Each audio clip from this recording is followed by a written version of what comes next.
Magandang araw, narito na ang headlines dito sa Philippine News Agency. Naglabas na ng sabpina ang Senado laban sa leader ng Kingdom of Jesus Christ na si Pastor Apollo Quiboloy. Sinabi ito ni Senator Risa Ontiveros sa pagpapatuloy ng pagdinig sa mga aligasyon ng large-scale human trafficking, rape, sexual abuse at child abuse laban kay Quiboloy sa loob ng kanilang sekta. Ayon kay Ontiveros, inihanda ang sabpina noong February 14 na pinirmahan ni Senate President Juan Miguel Zubiri kaninang umaga. Sa pamamagitan ng nasabing sabpina ay inuutusan si Quiboloy na dumalo sa pagdinig ng Senado at magbigay ng kanyang pahayag. Matatandaang hindi sinupot ni Quiboloy ang unang pagdinig ng Senate Committee on Women, Children, Family Relations and Gender Equality kaugnay ng nagaganap umanong pang-aabuso sa loob ng KOJC. Nanindigan naman si Quiboloy na haharapin lamang niya ang naturang mga aligasyon sa korte. Samantala, sinabi naman ng Bureau of Immigration na walang record si Quiboloy na lumabas ito ng bansa sa kabila ng aligasyon na lumipad na umano ito patungong China. Magpapakalat ng aabot sa 8,500 pulis ang Philippine National Police para sa pagdiriwang ng ika-38 anibersaryo ng EDSA People Power sa Pebrero 25. Ayon kay PNP Chief General Benjamin Acorda Jr., partikular na tututukan nila ang mga rally sa Cebu at Maynila.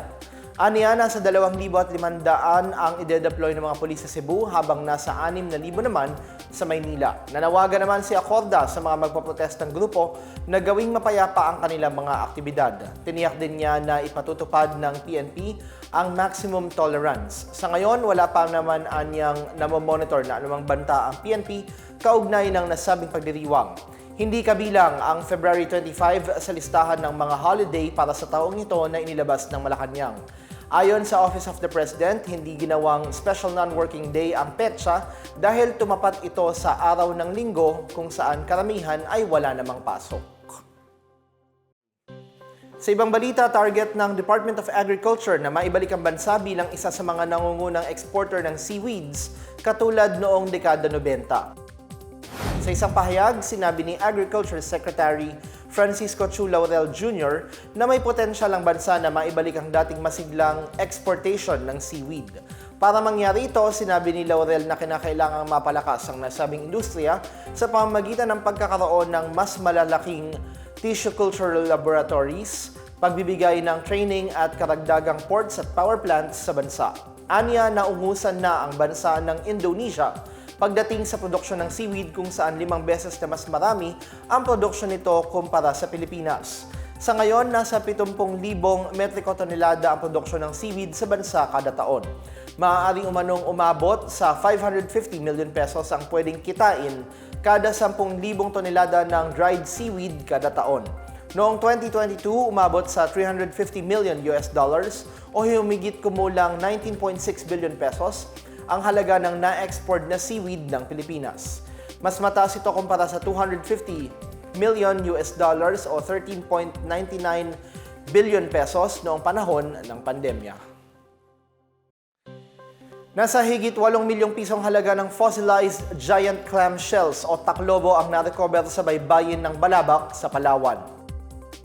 Ayon sa Philippine Coast Guard, natagpuan ang nasa higit 330 taklobo sa baybayin ng Sebaring noong Pebrero 14. Ito ay matapos ang isinagawang operasyon ng mga otoridad kabilang ang Coast Guard Station, Southwestern Palawan, Coast Guard Intelligence Group Palawan, Coast Guard Substation Bancalaan, Palawan Council for Sustainable Development at Local Government Unit ng Sebaring. Agad na itinurn over ang mga taklobo sa lokal na pamahalaan doon para sa pansamantalang pangangalaga. Sa ilalim ng Republic Act 10654 o ang Philippine Fisheries Code of 1998, mahigpit na ipinagbabawal ang pangunguha ng endangered giant clams kabilang ang taklobo. Ang sinumang mapatutunayang nagkasala ay maaaring makulong ng aabot sa 8 taon at multang hanggang 3 milyong piso. Tagumpay na nakalikas mula sa Gaza Strip ang 14 na Pilipino at 2 Palestino sa gitna ng napipintong panibagong pambobomba doon. Ayon sa Embahada ng Pilipinas sa Egypt, nakatawid ng Rafah border ang grupo patungong Cairo noong Sabado.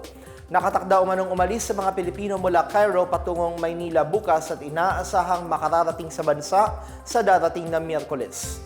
Samantala, tanging ang 63 taong gulang na madling Pilipino ng Missionaries of Charity na lamang umano ang natitira pa sa Gaza.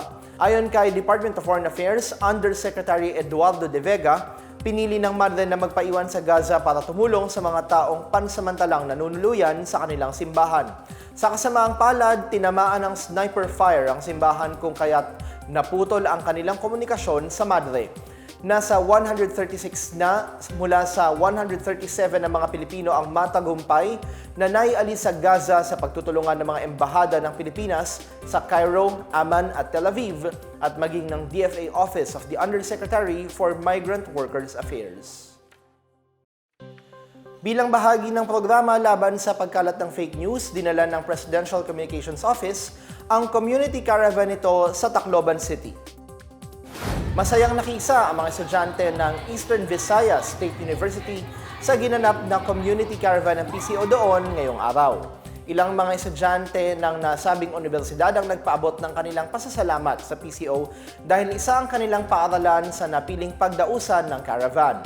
Nagpahayag din ang kasiyahan ng mga ito dahil sa mga natutunan nila kung paano malaman kung alin ang fake news mula sa totoong mga balita.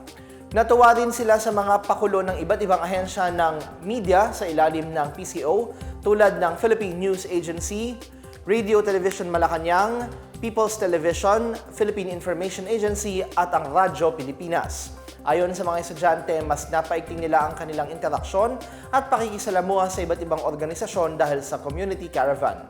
Bukod sa nag-enjoy sila sa mga aktibidad, nakakuha din umano sila ng mahalagang impormasyon tungkol sa gobyerno na pwede nilang magamit sa kanilang kurso. Nakita rin umano nila ang dedikasyon ng PCO na makapaghatid ng tama at totoong impormasyon tungkol sa pamahalaan at sa bansa. Magpapatuloy ang community caravan sa Eastern Visayas hanggang February 20. Matapos sa EVSU, sunod itong gagawin sa Leyte Normal University. At yan ang pinakabago at pinakamahalagang balita sa mga oras na ito, hatid sa inyo ng PNA Headlines. Para sa iba pang mga balita at impormasyon, bisitahin lamang ang aming webpage, pna.gov.ph, o ang aming Facebook at X account na dating Twitter na Philippine News Agency. Ipinapalabas din ang PNA Headlines sa Facebook page ng serbisyo. Mapapanood din ang PNA Headlines sa pamamagitan ng link sa website ng News and Information Bureau sa ilalim ng PNA News, sa YouTube account ng Philippine News Agency at sa Facebook page ng Presidential Communications Office o PCO.